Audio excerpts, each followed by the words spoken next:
Ladies and gentlemen, make sure you have your tape recorders rolling tonight or this afternoon, depending upon which coast or where in between you are at. Or make sure that you have a thick pad of paper and that you take extensive notes, because I'm going to let you have it today with all four barrels. And I'm going to be shoveling information and references and document numbers and executive orders and laws and United States Code and everything else at you so fast that if you're not paying attention, you're going to miss it. And as usual, I advise you all, listen to everyone, read everything, believe absolutely nothing. Not from me, not even from your own mother, unless you can prove it in your own research and your own investigations in your own right. That is the only way you will ever know if anything is really the truth. You see, we got in the situation that we're in by trusting people to do the right thing, because it can't happen in America. Ladies and gentlemen, recent polls tell us that the average American family, and I'm talking about each member, watches television an average of 7 hours each day. Now, if you take 7 hours of watching television, combine that with 7 hours or 8 hours of school and work, it doesn't leave much time in the day to even talk to each other, does it? The best thing that you can do for your family and for yourselves and for your children, if you're not able to control the amount of time and the subject matter that you are watching on the communist news networks, is to take a big hammer, give it to your smallest child, and tell him to fix the television set. And once you've done that, your family will be a lot safer than it ever was. For while you are watching the pablum that they shovel your way daily, nightly, all night, every night, this is what's really happening in the world, and this is what you will never be told or never learn on the communist news networks. Were you aware, ladies and gentlemen, that your favorite president on June 16th, 1983, under Executive Order 12-425, entitled International Criminal Police Organizations, Ronald Reagan signed this executive order, which literally gives international criminal police organizations immunity from all laws of the United States of America? Ladies and gentlemen, what you're going to hear tonight and tomorrow night is going to anger you, probably to the point of exploding. You're going to find that we've been betrayed, that the United States really does not exist except in your minds, and some of you reached that conclusion yesterday when I showed you what's really in the Constitution and compared it to what's really happening, and they do not agree at all. If the Constitution is the supreme law of the land, how can that happen? Unless, of course, it's already been subverted and thrown into the trash can. And I'm telling you right now, that is exactly what has happened. We have been betrayed. The Constitution, ladies and gentlemen, was scrapped many, many years ago. We are being propelled gradually, but faster and faster all the time, into a one-world, totalitarian, socialist, utopian government. By utopian, I mean that's what they want us to believe. It is not going to be utopian by any stretch of the word or the imagination. We have been in the midst of World War III for many years. It is being waged against not only the people of the United States, but the people of the world, in order to bring about this one-world, totalitarian, socialist, utopian government. The symbol, ladies and gentlemen, of international socialism, in case you've wondered why I continually play the rose on this broadcast, is a red rose. And when they gave one solitary red rose to all of the people who attended the memorial service for the victims of the Oklahoma City bombing of the Alfred P. Murrah building, it was a mockery, for the building was blown up to further the interest of socialism by socialists to bring about the agenda of the disarmament of the American people. Bill Clinton has been photographed in the Oval Office holding up one red rose. So has Fidel Castro and Khrushchev and Gorbachev and Molotov, all of them. And I could go on and on and on and on, Lenin, etc. Under this executive order that Ronald Reagan signed, neither state nor federal law prohibits participation by the United States National Central Bureau of Interpol in a computerized information exchange system. And though federal disclosure laws, etc., must be complied with, the Bureau may, but need not, comply with state restrictions on the use of data or state requests with respect to disclosure of data. Do you understand the consequences of what I am telling you? I mean, do you really? Under Section 286, small e-13, approval of fund pledged to sell gold to provide resources for reserve account of Enhanced Structural Adjustment Facility Trust. If Federal Reserve notes are money, ladies and gentlemen, why is the United States paying its debts in gold? I quote, "The Secretary of the Treasury is authorized to instruct the United States Executive Director of the Fund to vote to approve the funds pledged to sell, if needed, up to 3 million ounces of the fund's gold to restore the resources of the reserve account of the Enhanced Structural Adjustment Facility Trust to a level that would be sufficient to meet obligations of the trust, payable to lenders which have made loans to the loan account of the trust that have been used for the purpose of financing programs to fund members previously in arrears to the fund," end quote. In other words, as always, we're bailing out with 3 million ounces of gold people who cannot pay their debts. Listen to this, quote, "I, William J. Clinton, President of the United States of America, find that the proliferation of nuclear, biological, and chemical weapons and of the means of delivering such weapons constitutes an unusual and extraordinary threat to the national security, foreign policy, and economy of the United States, and hereby declare a national emergency to deal with that threat." Executive Order 12868 of September 30th, 1993, end quote. You had better understand what I'm telling you, and you had better understand what that executive order just said in the context of the rest of this program, ladies and gentlemen, for it is important in your personal daily life. Executive Order 12359 of April 22nd, 1982, Section 1, I quote, "The multinational force and observers in which the United States participates pursuant to Section 138 of Public Law 97-51 and Public Law 97-132 is hereby designated as a public international organization entitled to enjoy the privileges, exemptions, and immunities conferred by the International Organization's Immunities Acts," end quote.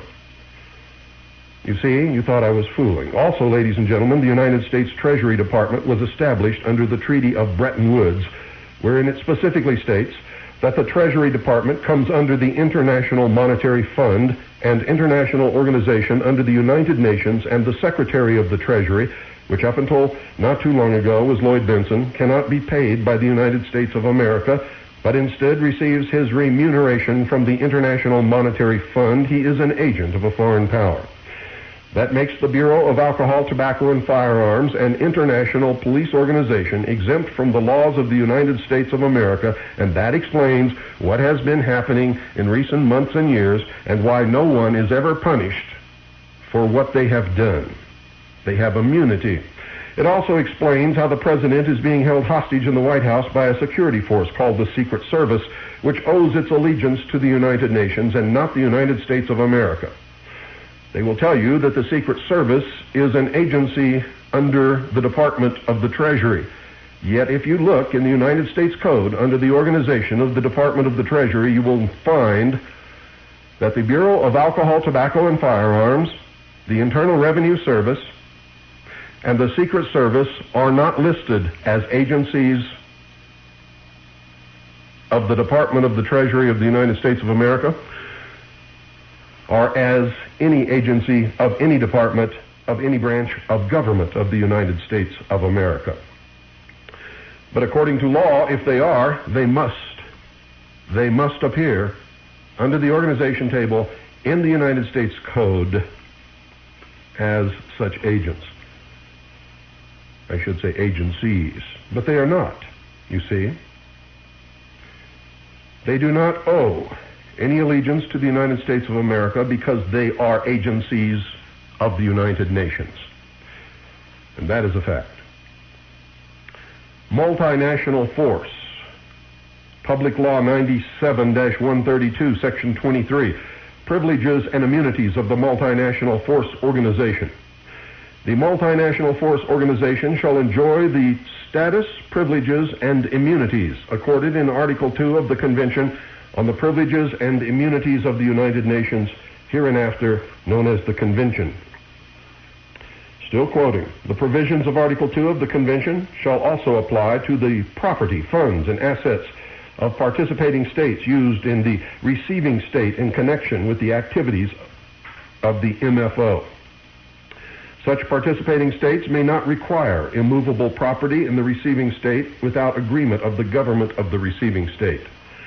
The government of the receiving state recognizes that the right of the MFO to import, free of duty, equipment for the MFO and provisions, supplies, and other goods for the exclusive use of members of the MFO includes the right of the MFO to establish, maintain, and operate at headquarters, camps, and posts, service institutes, providing amenities for the members of the MFO, end quote. Now, ladies and gentlemen, the equipment coming into the United States from foreign nations, Soviet bloc and East bloc military equipment, is equipment belonging to the MFO of the United Nations.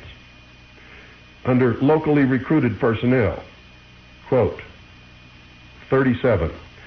The MFO may recruit locally such personnel as required. The authorities of the receiving state will, upon the request of the Director General, assist the MFO in the recruitment of such personnel. Sympathetic consideration will be given by the Director General in the recruitment of local personnel to requests or observations of authorities of the receiving state in order to avoid any adverse effect on the local economy. The terms and conditions of employment for locally recruited personnel shall be prescribed by the Director General and shall generally, to the extent practicable, be no less favorable than the practice prevailing in the receiving state, end quote. And many of you think that Ronald Reagan was your friend. Boy, did he pull one over on you. And on and on and on. Public Law 92-132, ladies and gentlemen.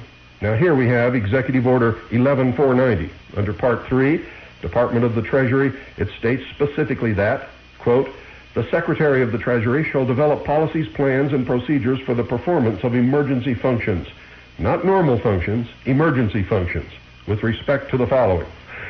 And it goes through an awful lot of things that would just frost you, ladies and gentlemen, but number 12, quote, maintenance of the central government accounting and financial reporting system, administration of customs laws, tax laws, and laws in control of alcohol, alcoholic beverages, tobacco, and firearms, suppression of counterfeiting and forgery of government securities, stamps, coins, and currency, protection of the President and the Vice President and other designated persons, etc., etc., etc.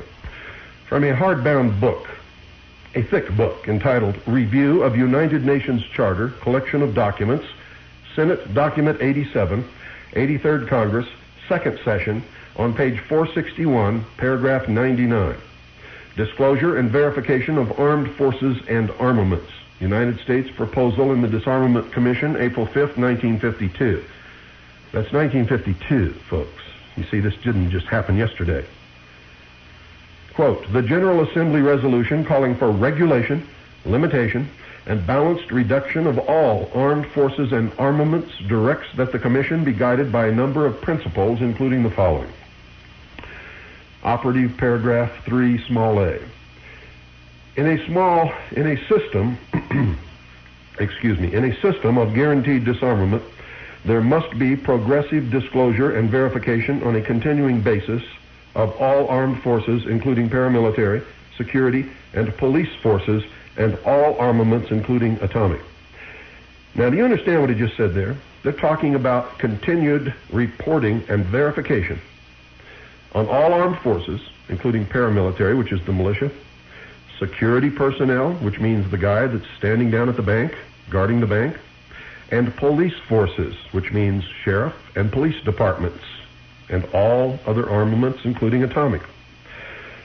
It goes on, quote, such verification must be based on effective international inspection to ensure the adequacy and accuracy of the information disclosed. This inspection to be carried out in accordance with the decision of the international control organ to be established. It's in effect, ladies and gentlemen, we have Russian observers on United States soil supervising the disarmament of the United States of America as of this moment. And they've been here for a long, long time. Remember, when you heard that according to a newspaper article in the Cleveland Plain Dealer, United States atomic submarine commanding officers were ordered by the president to turn in their launch keys, and we read that article on an episode of The Hour of the Time.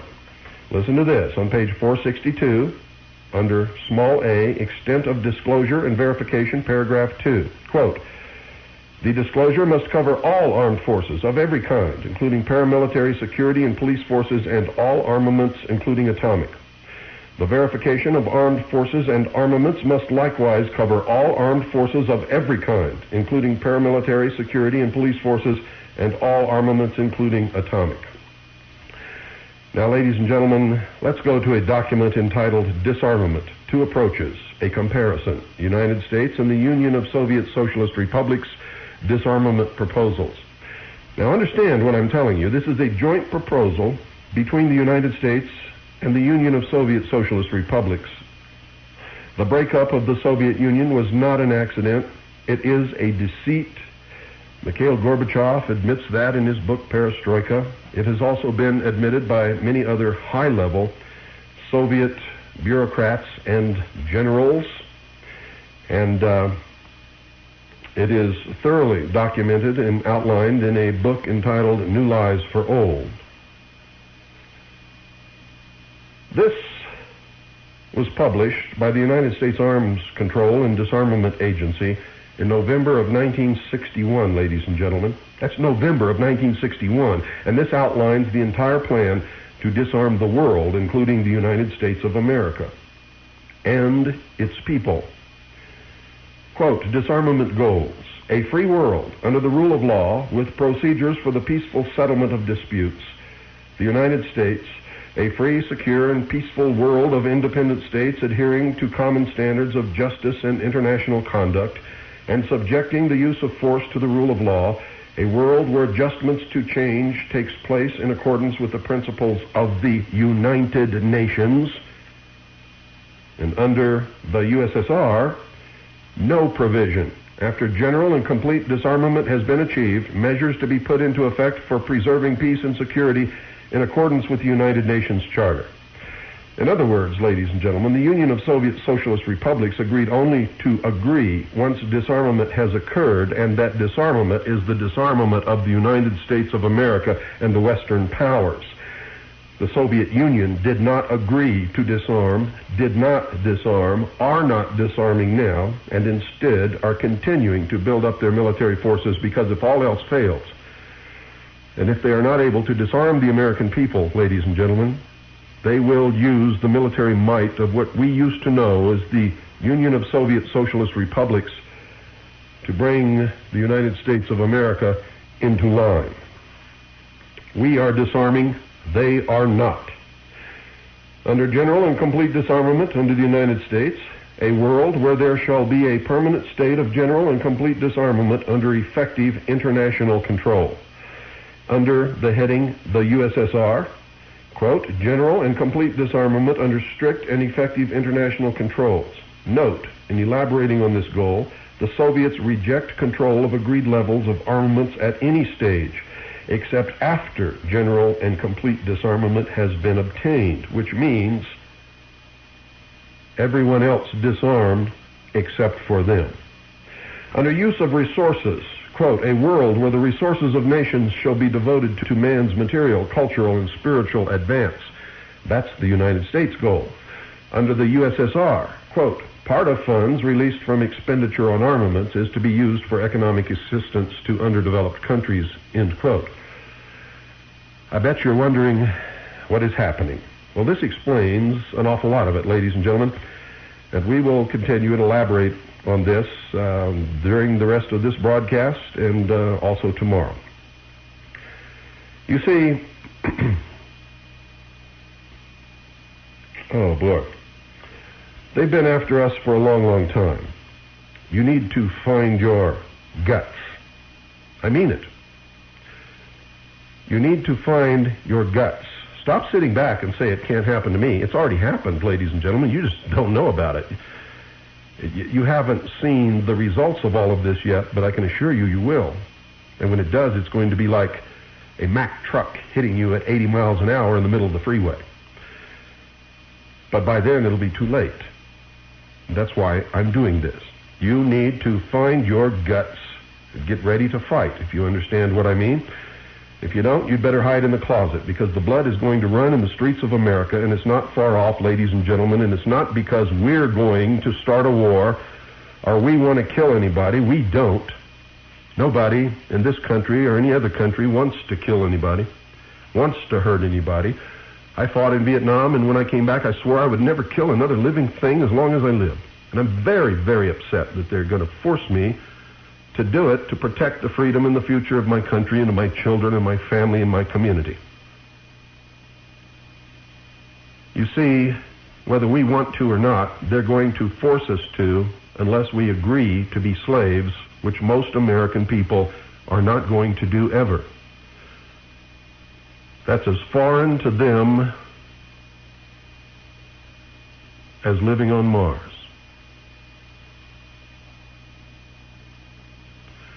So in order to force us to disarm, confiscate our firearms, take away our liberties and freedoms, and subject us to this new world order, they're going to have to fire the first shot. And when they do, there will be civil war in the United States of America. I know nobody wants to hear that, but you've got to hear it, because that's what's coming. And most of you already know that in your gut already. You're just afraid to say it, talk about it, or do anything to prepare for it. Because you think if you don't, that it'll never happen. And I'm telling you right now, you're fooling yourself. There's nothing in the world that's going to prevent it from happening, because the socialists are not going to back off. They're not going to stop. And all of this is so ingrained in the law and in the treaties and in the documentation and in the resolutions and conventions of the United Nations that to unravel it would be like going to an octopus fight where you can't tell which tentacle belongs to which octopus, and there's 400 octopuses in the ring fighting. Just remember this. Whoever fires the first shot loses the war. We must never do that. We can do nothing. They must do it first, and they will. They're going to have to. When they tell us to turn in our weapons and we tell them no, we're not going to do it.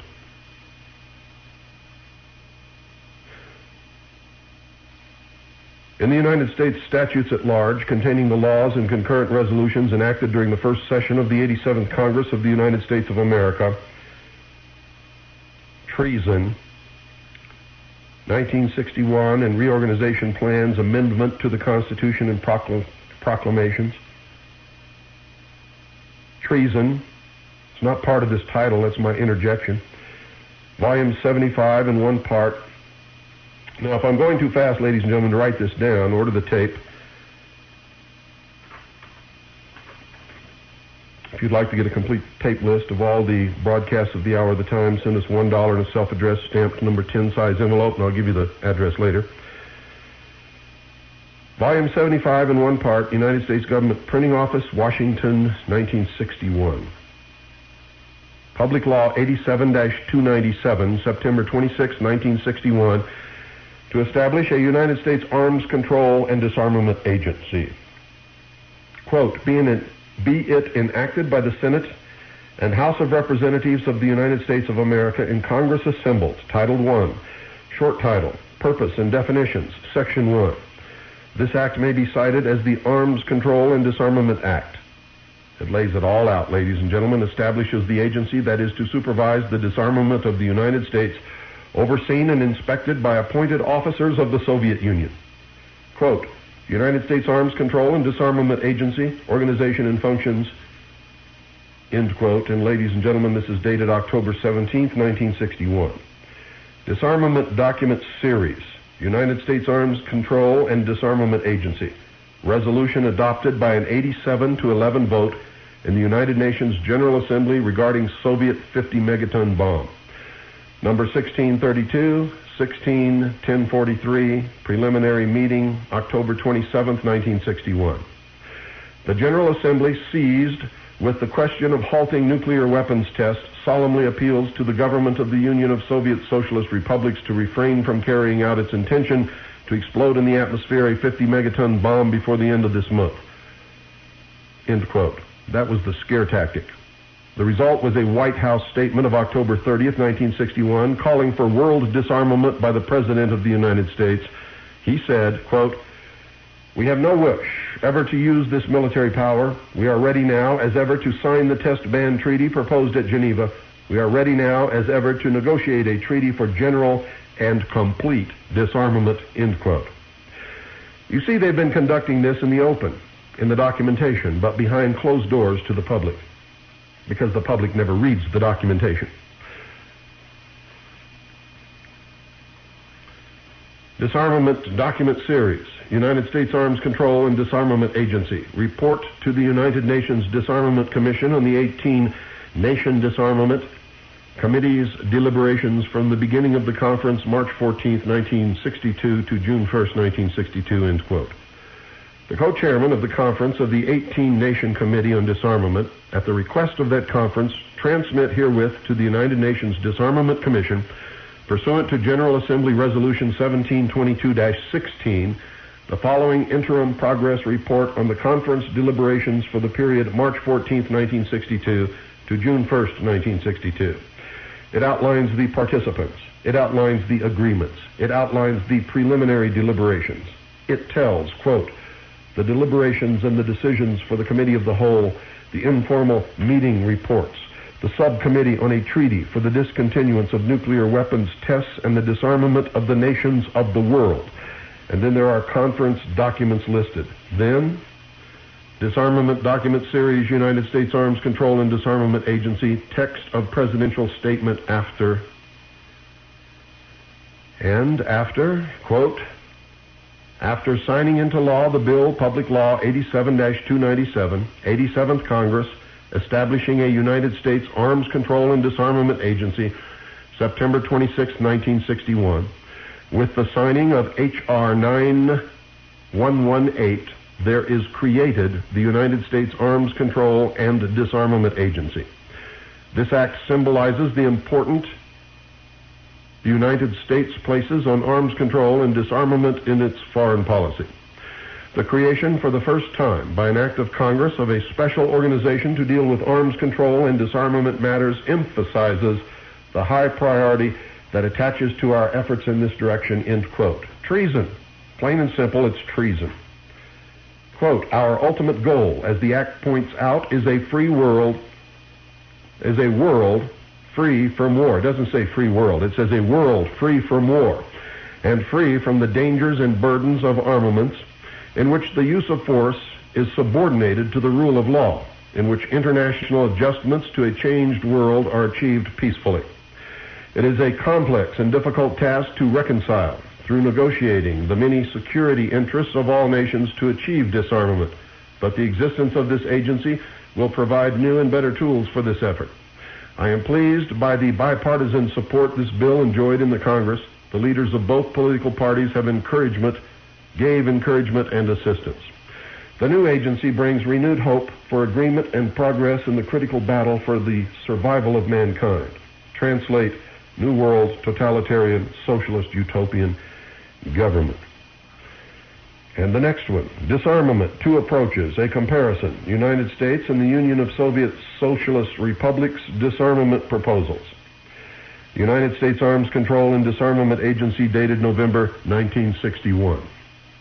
Ladies and gentlemen, quote, the United States calls on all states to make a continuous, uninterrupted effort to achieve a total program for general and complete disarmament, end quote. Do you understand? Now do you know why they keep putting into Congress all of these bills to make you register your guns, take away certain types of firearms from you, disarm the American people, and they won't stop until they have every firearm in this country, or until you draw the line and say no more, and then they will send the troops against us, and then the war will start. And it will happen. Under the USSR, Union of Soviet Socialist Republics, quote, although it has put forward certain proposals apart from its disarmament plan to ease international tensions and create a favorable climate for disarmament, the USSR takes the position, insofar as disarmament measures are concerned, that there must be full agreement on all aspects of general and complete disarmament before implementing a single measure, end quote. We are disarming, they are not. And it goes on into the goals that I've already communicated to you. Disarmament, the continuing search by William C. Foster, Director, United States Arms Control and Disarmament Agency. Disarmament, the continuing search. Perhaps as you reflect on the news these days, you feel it is not comfortable to be an inhabitant of this planet. But of course, except for brief periods in history, it never has been comfortable for great numbers of people. Annihilation by club, arrow, spear, sword, bullet, or what have you, has been a constant threat at one place or another on this relatively small globe. Ladies and gentlemen, it is the United States government and the government of the United Kingdom at the end of World War II that promoted and continues to promote the Holocaust by the Germans in order to instill in the consciousness of the people of the world that disarmament must take place. Whether or not the Holocaust occurred is not the question, and you'd better understand that right now. Of course, to those Jewish people, and gypsies, and Poles, and Negroes, and Christians who were in the concentration camps, and who suffered, and who lost family members, and many, many others, the Holocaust is as real in their minds whether or not it occurred, and so stay off their back about it. Leave them alone. You see, it's not about them. These people are being used like we are being used. It is about world government. These people are being used to promote it, just as you are being used every day of your life. In the blueprint for the peace race, which is the outline of basic provisions of a treaty on general and complete disarmament in a peaceful world, United States Arms Control and Disarmament Agency, quote, not to an arms race, but to a peace race, to advance together step by step, stage by stage, and until general and complete disarmament has been achieved, end quote. President John F. Kennedy, September 25th, 1961. This is from the United States Arms Control and Disarmament Agency, Publication 4, General Series 3, released May 1962. This, ladies and gentlemen, outlines the disarmament of all nations of the world and the combining of the military forces of the United States and Russia under the United Nations as a world police force. Our military forces right now, today, are already fulfilling that function, and we have already began the initial experimentation in uniting our forces with foreign forces and with forces of the old Union of Soviet Socialist Republics, now known as the East Bloc countries, under foreign commanders as peacekeeping forces for the one world government, the United Nations. Arise, ye starvelings from your slumbers. Arise, ye criminals. Ladies and gentlemen, what you just heard is the Internationale. That is the anthem of international Marxist socialism. That's the anthem of the International Communist Party. And if you listen to those words very carefully, I'm going to play it one more time. Listen to it. Listen to it very carefully. You must understand what is happening to you. You must understand that the people who belong to these philosophies owe no allegiance to anyone, or to any country, or to any oath, or to any office. Only to the agenda of one world government, period. Listen to the words. Arise, ye starvelings from your slumbers. Arise, ye criminals of scorn. For reason in revolt shall stand, and at last ends the age of chance. Now away with all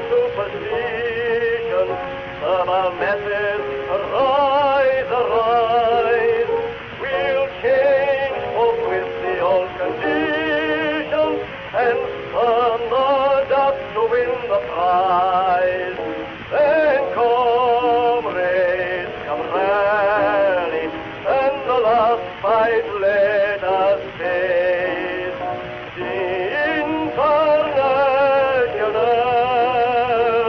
unites the human race.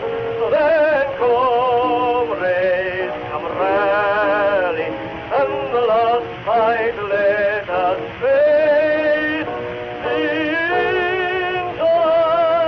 international unites the human race. Now, I believe I told you, ladies and gentlemen, that the blueprint for the peace race, the outline of basic provisions of a treaty on general and complete disarmament in a peaceful world, was the United States Arms Control and Disarmament Agency document, and that's not true. It is a State Department document, 7277. State Department document 7277, entitled Blueprint for the Peace Race. Outline of basic provisions of a treaty on general and complete disarmament in a peaceful world. Not to an arms race, but to a peace race, to advance together step by step, stage by stage, until general and complete disarmament has been achieved. You can also get the same material from the United States Arms Control and Disarmament Agency, Publication 4, General Series 3, released May 1962. This, ladies and gentlemen, outlines the disarmament of all nations of the world and the combining of the military forces of the United States and Russia under the United Nations as a world police force. There will be no constitution. There will be no individual creator-endowed rights guaranteed by any constitution. There will be a socialist, totalitarian world government. It outlines 3 stages under which this is going to take place. And under stage 2, it calls for the reduction of the armed forces of the United States military forces, all branches, to just over 2 million active duty soldiers, sailors, and Marines and airmen. We are now in stage 3. They are preparing to disarm the people. They are, listen to me carefully. You'd better listen to me. If you never listened to anyone in your whole life, you better listen to me now. They are preparing now in stage 3. They are getting ready to disarm the people of the United States of America. Yesterday, the 21st of January 1997, we phoned Washington, the Pentagon, the Department of the Navy, the Marine Corps. We phoned the Air Force and the Army. According to the Office of Public Affairs for the Pentagon, the total number of active duty personnel in all branches of the military right now is 1,466,986. And that was current as of October the 31st, 1996. We were told that the military does have plans to continue downsizing our active duty personnel, but that they did not have a target date or target figure for all branches combined. We were informed that each branch of the services has its own downsizing plan and target figures and dates. The Army at this time is not actively downsizing. We were told that they would like to keep their numbers at current levels. They also said they did not have a target reduction number or date. For January 1997, the approximate number of active duty personnel was 495,000. The Navy has been reducing active duty personnel since 1989. Their congressional limit is 395,000 by the end of fiscal year 1999. At this time, the current number of active duty personnel in the United States Navy is 407,000, and they expect to be at 401,000 by the end of fiscal year 1997. Note, the Navy is the only service to talk of congressional limits, which tells us that there may be congressional limits on the others, and they're not telling us what they are. Which means the next step is we will go and begin the research in the congressional record and dig it out ourselves. The Marines had completed their force reduction as of fiscal year 1994. The current number of active duty personnel in the United States Marine Corps is 174,000, and this is what they're trying to keep it at. The Air Force has been downsizing since fiscal year 1986. The target number for active duty personnel, including Air Force Academy graduates, is 380,425, which is to be reached by the end of fiscal year 2001.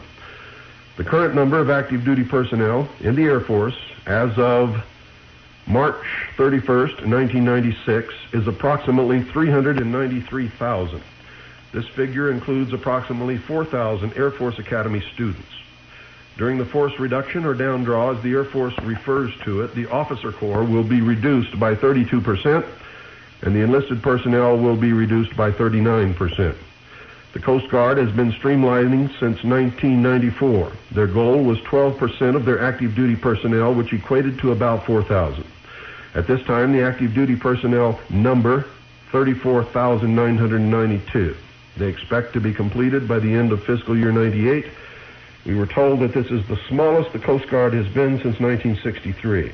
Side note, they were under the Treasury Department until 1967, at which time they were put under the then newly formed Department of Transportation. The Army and Marine Corps were the most helpful with information readily available. It took several calls and a lot of pulling teeth to get the Navy, Air Force, and Coast Guard to get the information requested and give it to us. We are persistent, and so we got it. Now, for those of you who don't know what's happening, all of our missile silos now are empty. They are empty, empty, empty, empty.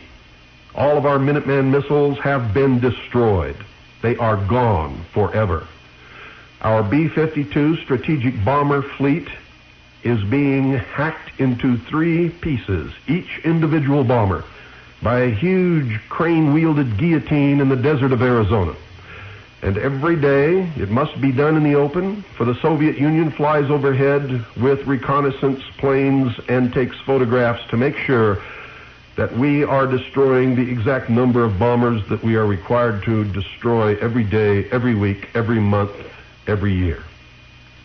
There are Soviet officers and political observers in this country right now, every single day, supervising the disarmament and downsizing of the military forces of the United States of America, while no such disarmament is taking place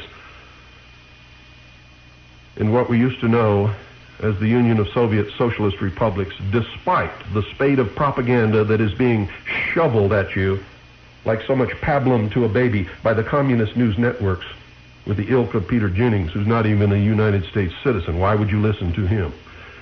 Dan Rather, who amongst all of the other things he's trying to hide is his bald head. And on and on and on and on. Ted Turncoat and CNN is not functioning on behalf of the American people, and you should have known that when he married Hanoi Jane Fonda, who has always been and still is a rabid communist.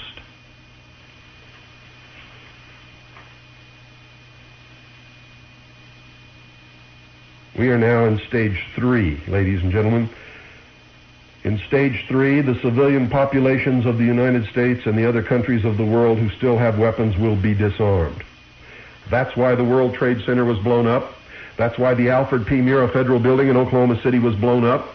That's why the guy in Scotland, after he had been subjected to mind control experimentations, opened up on a schoolyard of children. That's why it happened in Australia. That's why it happened in a schoolyard in Stockton. And I wrote in my book years ago, many years ago, that all of these things would take place. How did I know? Not because I had anything to do with it, folks. I know simply because I've studied the history of socialism. They never change. They never change. They are as predictable as the sun. The problem with most of you is you never read history. Most of you, in fact, don't read at all anymore. Isn't that the truth? It's easier just to watch television, isn't it? The sum total of all of the wisdom and the knowledge of the human race is in books. None of it. Not one single iota of it is on television or on videotape or at the movie theater. You'd better understand that. That's why it is one of the biggest travesties that has ever happened to this country that we are turning graduates out of high school who cannot even read their own diploma. My daughter could read when she was 3. She's 6 years old now and just finished the adult leather-bound volume of Aesop's Fables. And she read the whole book in about 4 hours. I'm not bragging about my daughter, folks. She's just a little girl. What I'm telling you is she has had a lot of attention, and we've taught her to read, and you can do the same with your children and with yourselves. For they all have the same brains, the same potential. What they don't have is somebody that expects it of them and will help them reach the goals that they must reach in order to be responsible, knowledgeable, and proper citizens. Stage 3. We're in it. Very soon, they will begin to disarm the American people and the rest of the people in the world. The only armament that will be left in each country will be that armament which is sufficient to equip the police force necessary to maintain internal order. Don't believe it? Get it. State Department Publication 7277. Read it. Understand it. And stop whining and crying. Join a militia. If you can't find a militia to join, form one of your own. And get ready to fight for your freedoms, ladies and gentlemen, or get in the closet and hide until they come and put the chains on you, because democracy is a code word for socialism, and democracy is coming to the USA.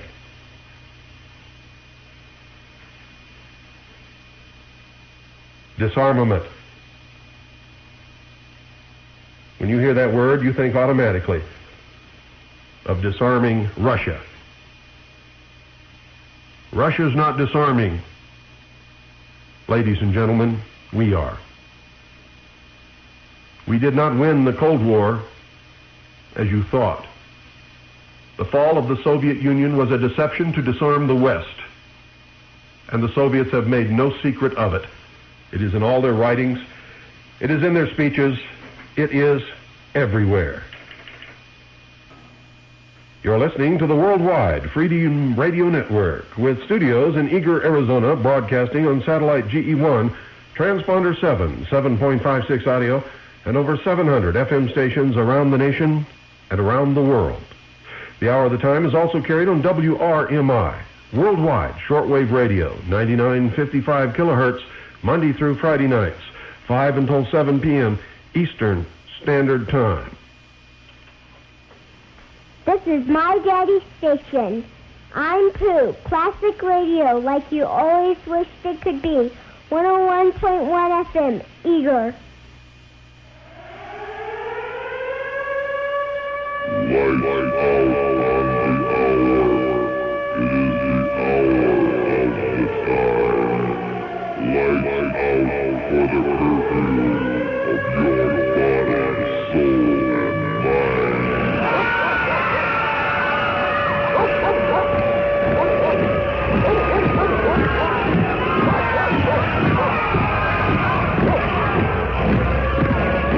the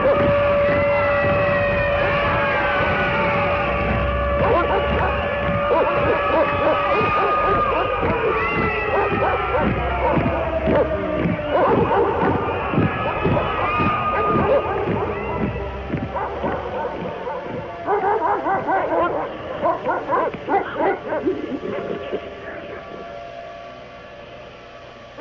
Welcome back to the Hour of the Time, ladies and gentlemen. I'm William Cooper, and what I'm giving you today is an awful lot of documentation and absolute proof that is irrefutable. All you have to do is don't believe me because I say it. You write down the document numbers that I give you, and you go find those documents and you read them for yourself. It's going to make you angry. You're going to find out that we have been betrayed. Those people in Washington, D.C. are not about the business of government. They are about the business of treason. They have sold us down the river. They are engaged in lies and deception and manipulation to bring us into a government that we would never accept willingly, nor would we even consider if we knew what was really going on. And some of us do know. And those of us who do know, ladies and gentlemen, are fighting it tooth and nail. The biggest battle is to wake up the American sheeple and convert them into real people so that we have a chance. Don't go away. Disarmament, the United States Initiative. United States Arms Control and Disarmament Agency. Publication 8, General Series 5. Released September 1962. And this again has an introduction, ladies and gentlemen, called The Call for Leadership by John J. McCloy, who at that time was the leader or executive director of the Council on Foreign Relations, who outlines the disarmament of the world led by the United States and the Soviet Union. He talks about, and I quote, the complexities of disarmament, the Geneva test ban negotiations, the United States' determination to halt the arms race, the disarmament agency, the common market, working toward a world without war and a new world order. A new world order. You see, George Bush didn't just pull that term out of the ether. History of disarmament negotiations. U.S. proposal for disarmament. Needs for adequate verification. Question of the proper forum. Improving United Nations peacekeeping machinery, describing the forces that will be combined by the two major powers to police the world. Taking the first steps. United States outlines initial proposals of program for general and complete disarmament by Dean Rusk. Disarmament, a worldwide responsibility. Laying bases for disarmament. U.S. proposals for work of conference. Call for early action on testing, etc., etc., etc., etc. The dilemma? How to do it, he says. Quote, I appreciate that I am here before a sophisticated audience today. Most of you have read the reports that one Polaris submarine carries more explosive power than all the bombs dropped by both sides during World War II, including the 2 atomic bombs, end quote. Those are the scare statements. You have to understand that the Cold War, ladies and gentlemen, was a scam to begin with to bring this all about. And the Soviet Union has recently released publicly the documents which prove that all during the Cold War, their bombers never once carried not even one atomic weapon. It was a scare tactic to bring this about and fund the development of technology through the willing giving of tax dollars in the face of a Cold War enemy by the American people and the people of the world to develop the technology to control the people of the world under the New World Order. Quote, toward a world without war, a summary of United States disarmament efforts past and present, end quote. United States Arms Control and Disarmament Agency, Publication 10, General Series 6, released October 1962.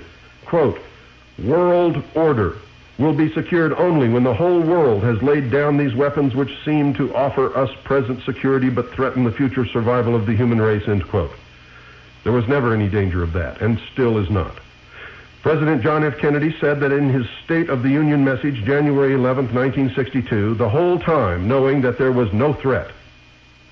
Their intercontinental ballistic missiles never were a threat to the United States of America. The Soviet Union never even had the capability of manufacturing one single computer chip, ladies and gentlemen, or even a transistor. It was beyond their capability. The American Journal of International Law, Volume 56, 1962, published by the American Society of International Law. Publication Office, Lancaster Press, Incorporated, Lancaster, Pennsylvania. Executive and Editorial Office, 2223 Massachusetts Avenue, Northwest, Washington, D.C. Copyright 1962.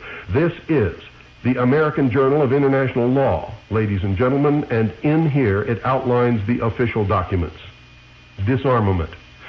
Outline of basic provisions of a treaty on general and complete disarmament in a peaceful world, submitted by the United States delegation to the United Nations Committee on Disarmament, Geneva, April 18, 1962, in which it outlines everything that I have already discussed in an official treaty, ladies and gentlemen, which was signed and which was ratified by the Senate, calling for the complete disarmament of all weapons of all nations, including your weapons. Progressive inspection for disarmament. The concept of progressive zonal inspection. United States Arms Control and Disarmament Agency, Publication 13, released January 1963. This proposes the zonal concept, and the beginning of it was the school weapons ban zones. The school weapons ban zones. The second implementation of this was the recent law passed that says that the BATF can set up roadblocks anywhere they want to in places that they determine and so label as no-gun zones, stop every vehicle and every pedestrian and search them for weapons and seize any weapons that are found. That is in effect today. It goes on. The extent of inspection is related to amount of disarmament. The amount of assurance is related to degree of risk to parties to the treaty. Principles of disarmament, treaty outline. 1, by stages within specified limits. 2, balanced. No party can gain a military advantage. No party can suffer a loss of security. 3, verified during and after it occurs. The extent of verification is to be related to the amount of disarmament and the degree of risks involved. Verification of both arms reduction and arms level. 4, accompanied by progressive strengthening of the United Nations. Accompanied by progressive strengthening of the United Nations. Carried out in each, this is number 5, carried out in each successive stage after the decision that all measures in preceding stage will have been accomplished and verified. All arrangements for the next stage are ready to operate. Objects and activities to be verified during disarmament. Number 1, destruction of armaments. 2, conversion of armaments to peaceful uses. 3, reduction of armed forces. 4, halting or limiting of declared production, testing, and other specified activities. 5, agreed levels of armaments and armed forces. 6, absence of undeclared production, testing, and other specified activities which are subject to termination or limitation. Now remember, ladies and gentlemen, we are a vassal state of the United Nations by treaty and by passage of the United Nations Participation Act. This has been admitted in law. It has been admitted by a Supreme Court judge who has stated emphatically that whenever a judge is deciding anything that has to do with the Constitution, he must have on his desk a copy of the Constitution for the United States of America and a copy of the Charter of the United Nations. When the two disagree, the United Nations Charter will prevail. Don't believe it? Get off your butts and start digging, because it's true. Disarmament, they say, is to be balanced, verified under the progressive zonal inspection plan. Division of national territories into zones. The first division in the United States of America has been gun bans in school zones. That's what regional government is all about.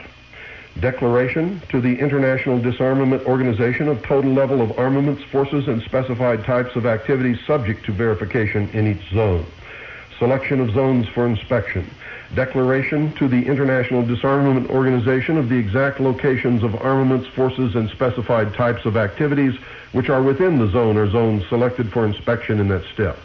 Arrangements to assure against undeclared movements of the objects of verification. Aerial and mobile ground inspection of objects of verification within the zone selected.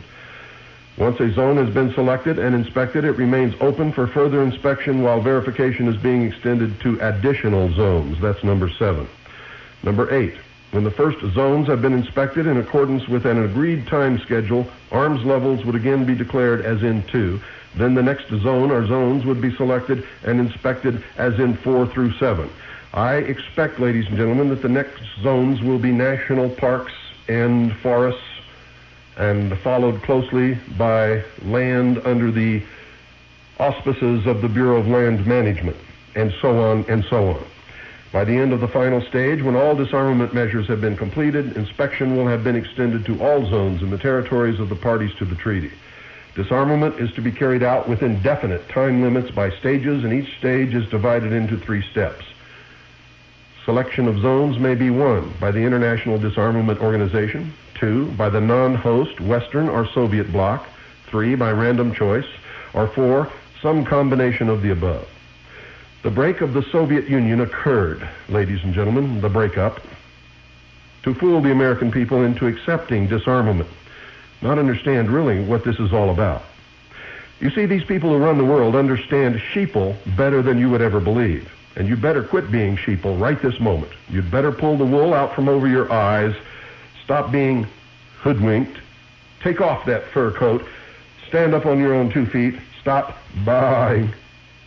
Join a militia. If you can't find one, form one. Get ready to fight for your freedoms or lose them all without a whimper. And if you're not ready to fight, I don't want to hear a whimper out of anybody. Get a book entitled Disarmament Proposals, published in 1964. The author is Sohn, S-O-H-N. Disarmament Proposals, 1964, Sohn. It outlines the entire plan, including the disarmament of the individual American common people. Arms Control and National Security, second edition, United States Arms Control and Disarmament Agency, Washington, D.C., 20451. And why should it work now if it failed before? Arms Control and National Security, second edition, published by the United States Arms Control and Disarmament Agency, Washington, D.C., 20451. Now, ladies and gentlemen, listen very carefully. I'm going fast, I know that, because I have to cover an awful lot of material in a very short period of time, and this is the only way to do it. As everyone knows, I'm quoting directly from Why Should It Work Now If It Failed Before? Arms Control and National Security. Quote, as everyone knows, most attempts at disarmament throughout history have ended in failure. One might wonder, therefore, why any present or future attempts, even at partial disarmament, should be any more successful. After all, the political organization or disorganization of the world remains essentially as it has been in past centuries. Despite the existence of the United Nations, power remains polarized at the level of the nation-state. End quote. So understand, folks, that this is not about prevention of war. It's about establishing a world government. It says, and I quote, there is a new factor in the picture, which in the end may outweigh all the others. It is technology, end quote. Technology. Quote, even as it has introduced new problems, technology has also brought an unprecedented promise of solutions. In the first place, it has brought an incentive for arms control and disarmament agreements, which historically neither common sense nor statesmanship has ever been sufficient to provide. In the second place, it is equipping us with advanced means of surveillance, thus making politically acceptable agreements which earlier would have not been possible. The 1963 Limited Test Ban Treaty, which prohibits nuclear tests in the atmosphere, underwater, and in outer space, is a case in point. This treaty was made necessary by technology. It also was made possible by technology. End quote. It talks about a new approach to security using this technology. It also talks about, ladies and gentlemen, a complete definition of the term arms control, and that would fill a page. And even then, not everyone would be satisfied. For practical purposes, however, arms control might be summed up as efforts to reduce the likelihood of war and to limit its effects if it occurs. It thus covers a broad spectrum of possible measures. And listen to this. Quote, history and advancing technology have combined to make arms control a highly complex subject, calling for the concerted efforts of military men, diplomats, physical and social scientists, jurists, and others. In this very same report on page 18, and remember, folks, this was published in 1970 under Open Skies, which, by the way, has been passed and is in effect. It's the Open Skies Treaty. Quote, this new approach was marked by President Eisenhower's Open Skies Plan in 1955, which called for reciprocal aerial inspection of the United States and the Soviet Union and the exchange of military blueprints by the two countries. This plan did not meet with acceptance by the Soviets, who said that such aerial surveillance should not be permitted until the last stage of a comprehensive disarmament process. It has been approved.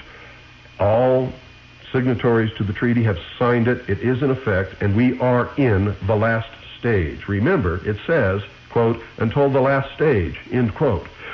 So those of you who think we're still in stage 1 or stage 2, you'd better rearrange your gray matter, because we are in the last stage. There's only 4 more years until their set date for the formation of this new world order.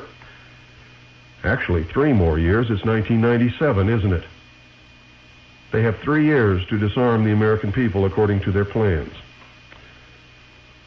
Do you understand that? 3 years to disarm the American people according to their plans.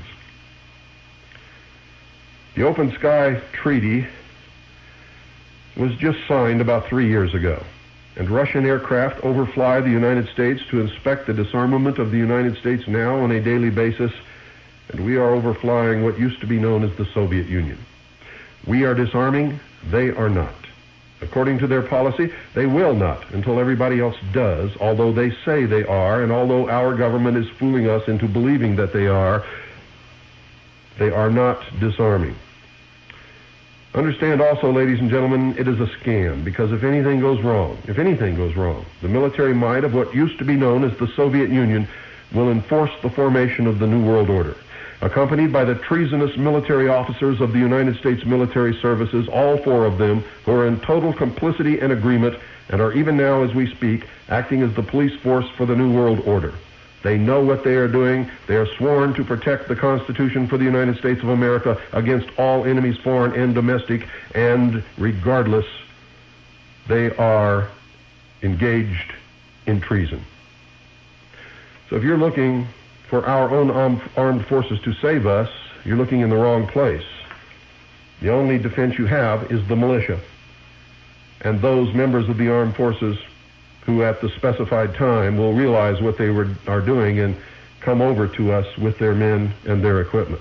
And that will happen. I don't know on what scale, but it will happen. Quote, the 10th special session of the General Assembly, the first session to be devoted to disarmament, opened on 23rd May 1978 at the United Nations headquarters, New York. The Assembly concluded its work in the early hours of July the 1st.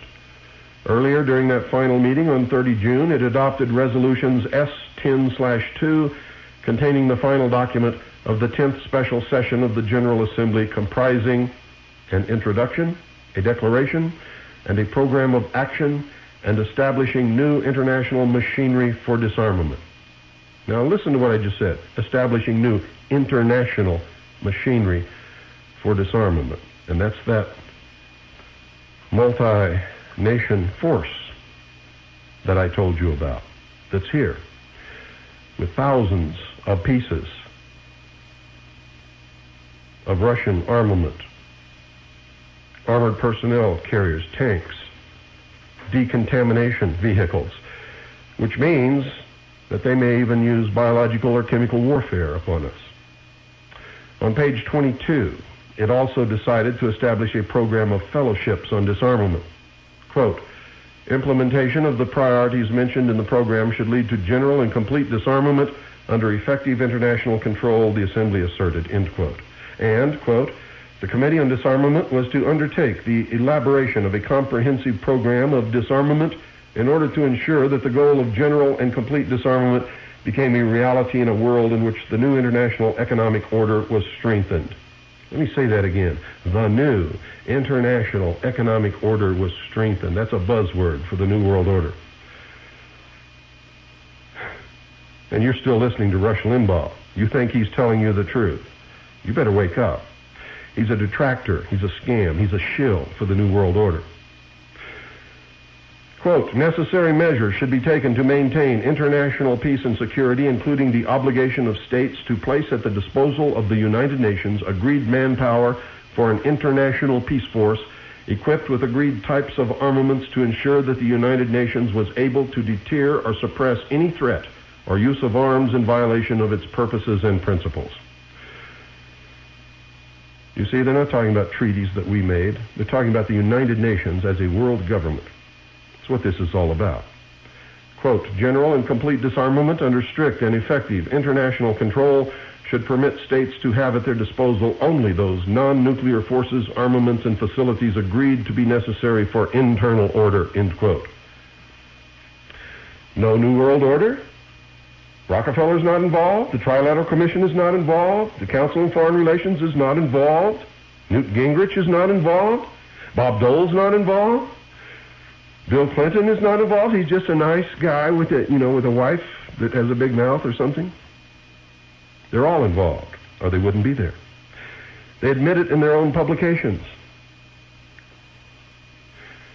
This is the final document.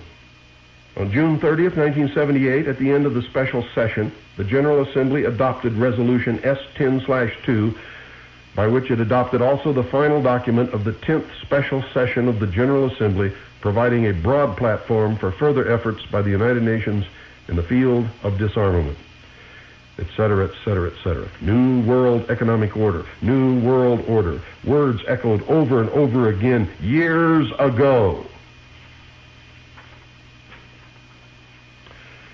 The special session, and I'm quoting, must demonstrate to the world that the fundamental principles of the Charter continue to serve as the guiding light for the international community in its quest for a new economic, political, and social order based on a equality and justice for all, end quote.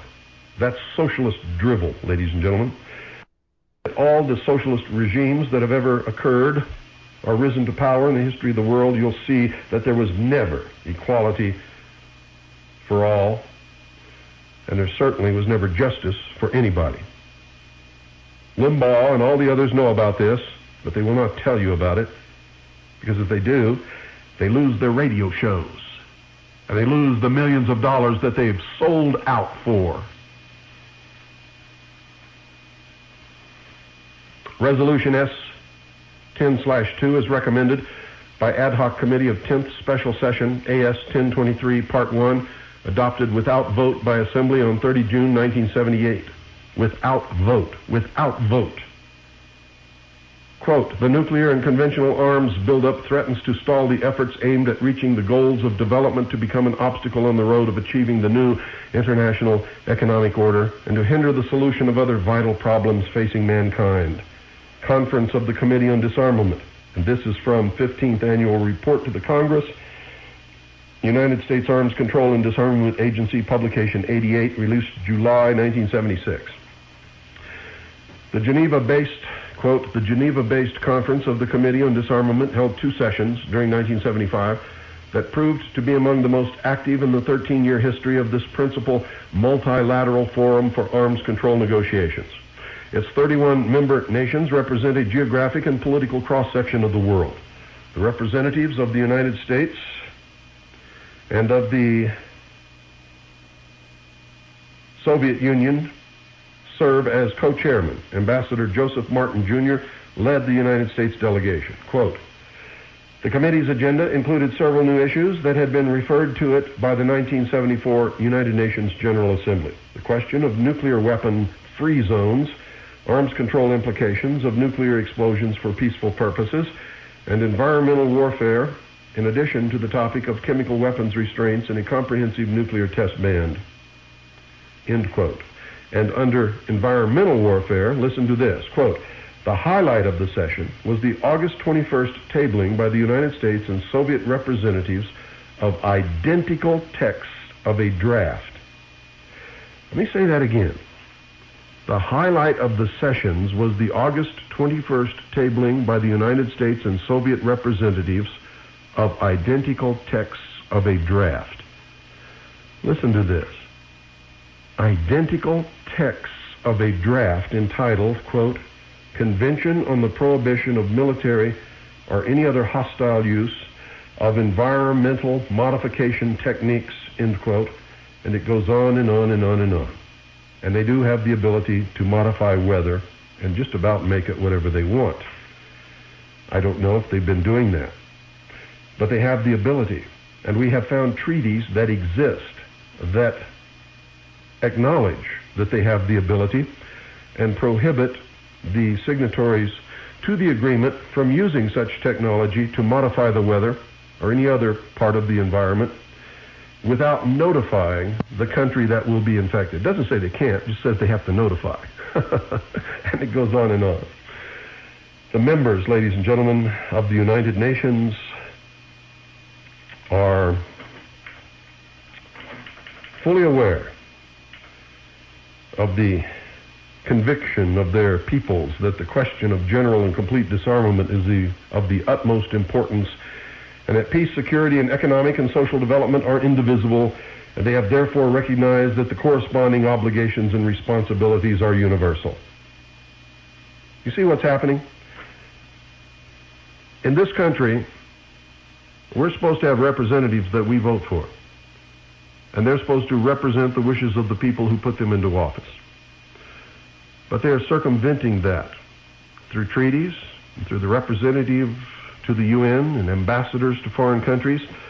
They're committing us to things that the American people don't know anything about, never voted for, would never accept in a million years, and are blatantly unconstitutional.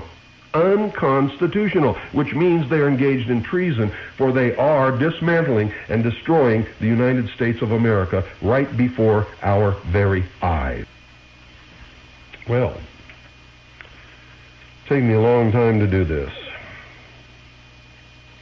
I wanted to get through a lot more than what I'm going to get through today, but we still have tomorrow. And the next day, so never fear. It's only Wednesday. Conventional weapons control. And this again from the 15th annual report to the Congress.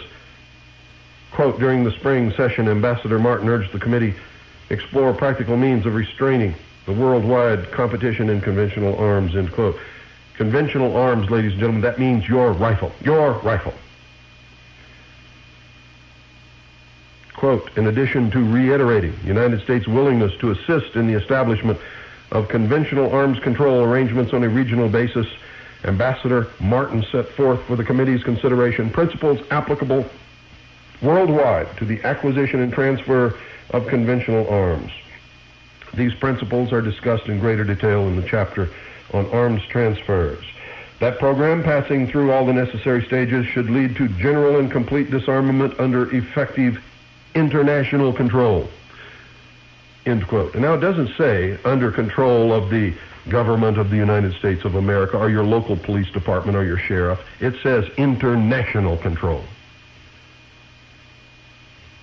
Now what do you think general and complete disarmament means? It means every single weapon in the hands of every single person except those designated as the internal police force, the state police, to maintain internal order. Are you beginning to get some lights turned on in your head? I hope so.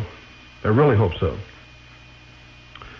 Notice, folks, it does not say partial disarmament. It doesn't say just the military. It does not say military forces. And remember, in an earlier publication, it even included the police. It says complete disarmament. And it does include the police, except for the state police force, which will have only the arms necessary to maintain internal order. Quote, genuine and lasting peace can only be created through the effective implementation of the security system provided by the Charter of the United Nations and the speedy and substantial reduction of arms and armed forces by international agreement and mutual example, leading ultimately to general and complete disarmament under effective international control, end quote. That's why bases are closing, ladies and gentlemen, to the military, but they're not really closing. They're closing but not closing. Oh, Coop's lost it, right? How can they be closing but not closing? They were closing to save money, and then they don't close and spend money to establish those bases as prisons, ladies and gentlemen, and mental treatment centers. If you don't believe that, go around to all the closed bases throughout the country and you'll see that either the entire installation or a portion of it is now a prison or a mental treatment center. And when the New World Order is created, and as they begin to round us up, those prisons and those mental treatment facilities will be populated by patriots who in the New World Order will be said to be suffering from a psychosis.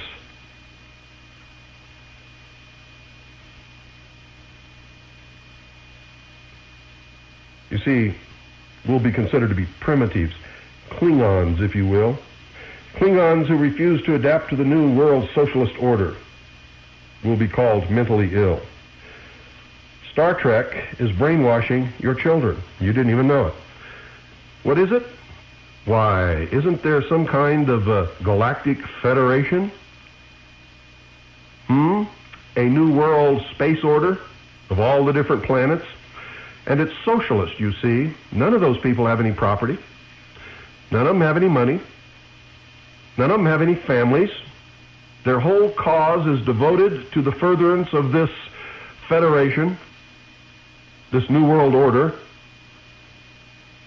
And every time you see children enter the picture with parents, you see that it creates havoc. Anytime someone engages in a love affair, it creates havoc. And it's never consummated with marriage or lasting family life, ever. Not ever. And who are they always fighting, ladies and gentlemen? The one group in the galaxy who refuses to buy their baloney and wants to be left alone. The Klingons, clinging on to the old ways. And so your children are being brainwashed that there's nothing in the past that's worth anything. That socialism is all there is. If you don't believe me, take your blinders off, get some old episodes of Star Trek, and sit down and start watching it with your brain. And there's a lot of others. It's not the only one. That tube in your living room is a brainwashing machine, and it is destroying this country, or at least destroying the minds of some people in this country, who are, because they become then apathetic, ignorant, stupid sheeple, by their inaction and their inability to think, are destroying this country. On page 45, under the Yearbook of the United Nations, 1978, it talks about, quote, the study should be made in the context of how disarmament can contribute to the establishment of the new international economic order, end quote. Do you know that this year in Europe, the European Union is supposed to go to one currency? That will be the first cemented world state, if it happens. But there are now countries in Europe who are having second thoughts. Some of them listen to this broadcast and others, and they're telling the European Union no. We'll see what happens. I don't have a crystal ball. But folks, you tell me no new world order, no new world economic order, no plot, no complicity of the Council on Foreign Relations, the Trilateral Commission, the members of Congress, the members of the executive branch of government, and the officer corps of all four of our military services. I tell you that you are completely insane if you really believe that. You see, in the last 4.5 years, I haven't just done 1 2-hour broadcast. I've been documenting this treason for 4.5 solid years.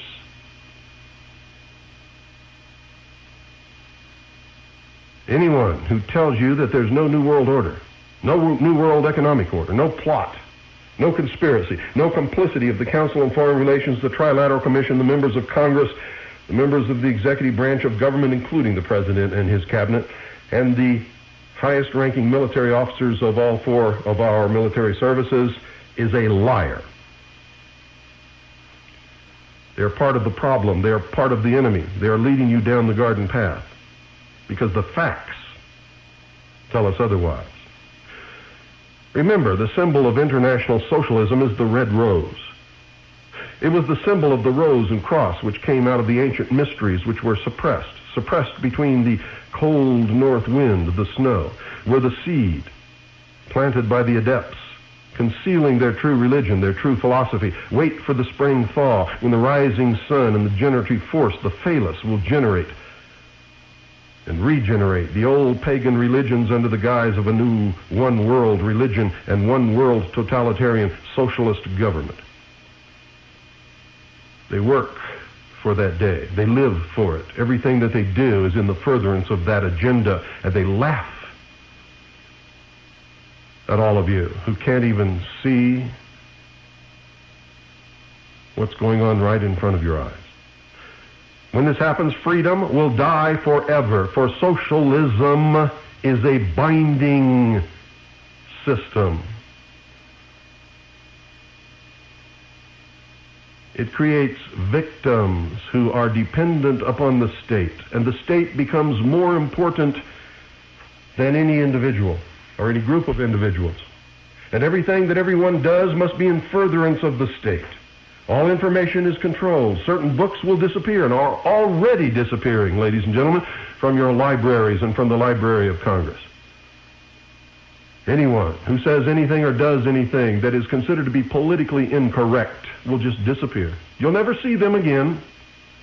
When you reach a certain age, you will be put into an old folks' home where 2 weeks later you will die of a stroke.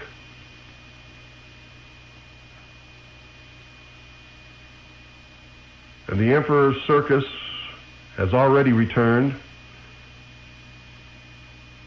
It's not just the Super Bowl anymore, ladies and gentlemen. It's real gladiators. I watched on television the other day 2 men in a ring, barefisted, battling it out on television in a huge stadium filled by thousands of people. You know what that's for? I know men who don't know anything at all in this entire world except who plays third base for the Mets. And they think that that is a great achievement. And they can't wait to get together with their buddies so they can talk about who plays third base for the Mets. And they feel really intelligent and big and smart. And I shake my head and walk away because they're fools. They have given up what is intelligent and what is smart and what they should know to be popular or to be liked. That's high school stuff. We're talking about enslaving the human race here, and all they want to know is what time the Super Bowl is on. And women have their own little cul-de-sacs that they get in and spin around in, chasing their tail also.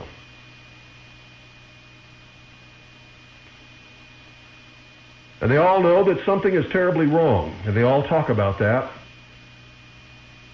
but they don't really want to know what's really wrong, and they sure as hell don't want to have any responsibility for fixing it. For that requires that they stick their neck out and take risk, and that they get on somebody's list, and that maybe they end up in prison or dead. Just like every person who's ever fought for liberty and freedom in the history of this country and in the history of the world,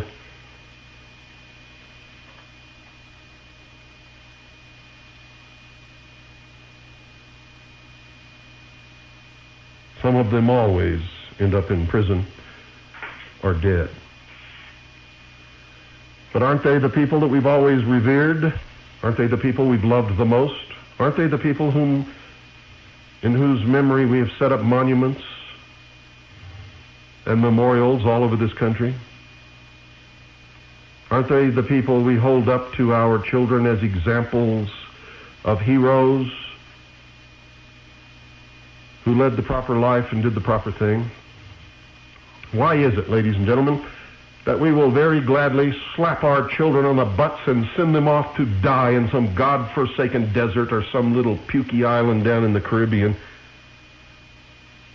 which has nothing to do with our country or freedom or the Constitution for the United States of America? To see our young men, helicopter pilots, dead, being drugged naked through the streets of Somalia.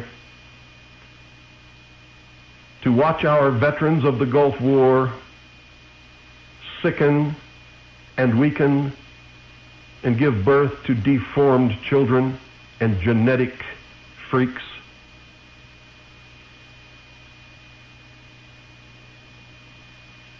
Why is it that we do that? Why is it that we pat them on their butts to send them off to their fates in these God-forsaken places where those people who live there don't even care about anything, or they wouldn't be in the situations they're in? Why is that, ladies and gentlemen? Why do we do that and call them patriots and tell them that they're serving their country, and if they die, we go to their funeral, we sit there, we shed a few tears, and we accept the folded flag, and we take it back and put it on our mantle and display it as if it's some kind of great achievement? And those same people who pat their children on the butts and send them off to these God-forsaken places are cowards, are afraid to stand up in their own country and really take a risk and fight for freedom and for the Constitution for the United States of America. Why is that?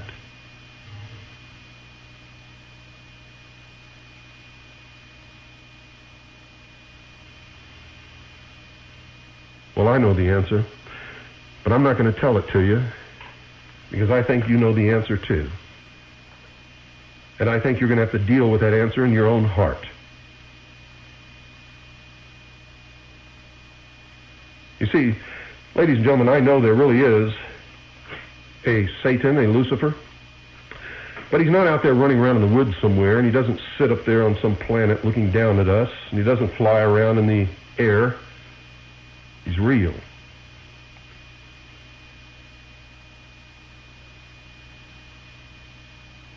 And I can tell you where he can be found all the time, every day. You see, you take human beings out of the picture, there is no Satan, there is no Lucifer, there is no evil. There's just the perfect machinations and workings of nature. The natural laws prevail. But you put one human being in the picture, and he will bring Satan with him. Put one woman in the picture, she will bring Satan with her. For Satan exists in the human heart and in nowhere else. That's where you will find him all the time, every time. If you want to get rid of Satan, you have to get rid of humanity. If you really believe that imperfect men can rule over imperfect men without their power being checked and without being made responsible for their actions, and if you think that peoples will not be enslaved without the means to protect and defend themselves, which is arms, guns, then you're a fool and you don't know anything about history. But I'm telling you now, you had better learn, because we are on the brink of destruction. President Clinton says militias are un-American. In all the wars of the United States, I'm just going to give you a few. The Revolutionary War, fought from April 19th, 1775 to April 11th, 1783, there were 130,711 regular troops, 164,080 militia. In the Creek Indian War, I won't give you the dates, I'll just give you the numbers. There were 600 regulars, 13,000 militia. War of 1812 with Great Britain, 85,000 regulars, 471,000 militia. The Seminole War, 1,000 regulars, 6,900 militia. The Black Hawk Indian War, 1,000 regulars, 5,000 militia. The Cherokee disturbance, 9,000 militia, no regulars. The Creek Indian War, 935 regulars, 12,000 militia. The Florida Indian War, 11,000 regulars, 29,000 militia. The Aroostook disturbance, 1,500 militia only. The war with Mexico, listen carefully, in the war with Mexico, fought April 24th, 1846 to July 4th, 1848, 30,954 regular troops, 73,776 militia. I could go on and on and on. And this is taken, so that you can find it also, ladies and gentlemen, taken from a dictionary printed in 1939, copyright 1939 by the John C. Winston Company, Dictionary of the English Language, page 1142.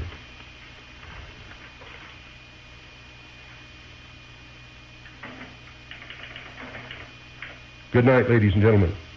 Don't miss tomorrow's episode of The Hour of the Time. God bless each and every single one of you, and may God save this republic.